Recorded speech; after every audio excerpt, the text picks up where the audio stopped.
بسم اللہ الرحمن الرحیم۔ نبی کریم صلی اللہ علیہ وسلم نے ارشاد فرمایا، حضرت انس رضی اللہ تعالیٰ عنہ سے روایت ہے، فرماتے ہیں رسول کریم صلی اللہ علیہ وسلم نے ارشاد فرمایا، قال رسول اللہ صلی اللہ علیہ وسلم یؤتی بانعم اہل النار من اہل النار یوم القیامت فیصبغ فی النار صبغۃ ثم يقال یا ابن آدم هل رأيت خيرا قط هل مر بك نعيم قط فيقول لا والله يا ربي ويؤتى بأشد الناس بؤسا في الدنيا من أهل الجنة فيصبغ صبغة في الجنة ويقال له يا ابن آدم هل رأيت بؤسا قط وهل مر بك شدة قط فيقول لا والله يا ربي ما مر بي بؤس قط ولا رأيت شدة قط۔ حضرت انس رضی اللہ تعالیٰ عنہ سے روایت ہے، فرماتے ہیں قیامت کے دن اہل دوزخ میں سے یعنی ان لوگوں میں سے جو اپنے کفر و شرک کی وجہ سے یا فسق و فجور کی وجہ سے دوزخ جانے والے ہوں گے،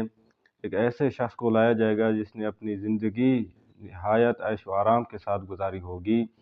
اور پھر اس کو دوزخ کی آگ میں غوطہ دلایا جائے گا، یعنی جس طرح کپڑے کو رنگتے وقت رنگ میں ڈال کر بس ایک ڈوب دے کر نکال لیتے ہیں، اس طرح شخص کو دوزخ کی آگ میں ڈال کر فوراً نکال لیا جائے گا۔ پھر اس سے کہا جائے گا، آدم کے فرزند، کیا تو نے کبھی خیریت اور اچھی حالت بھی دیکھی؟ کیا کبھی عیش و آرام کا دور پر بھی تجھ پر گزرا ہے؟ وہ کہے گا کبھی نہیں، قسم خدا کی ہے پروردگار۔ ایک شخص اہل جنت میں سے یعنی ان خوش نصیب بندوں میں سے جو اپنے ایمان والی زندگی کی وجہ سے جنت کے مستحق ہوں گے، لایا جائے گا۔ تو حضرات گرامی، یہ ہے دنیا کی لذتوں کا اور دنیا کی تکلیف کی حقیقت، کہ یہاں پر جانے کے بعد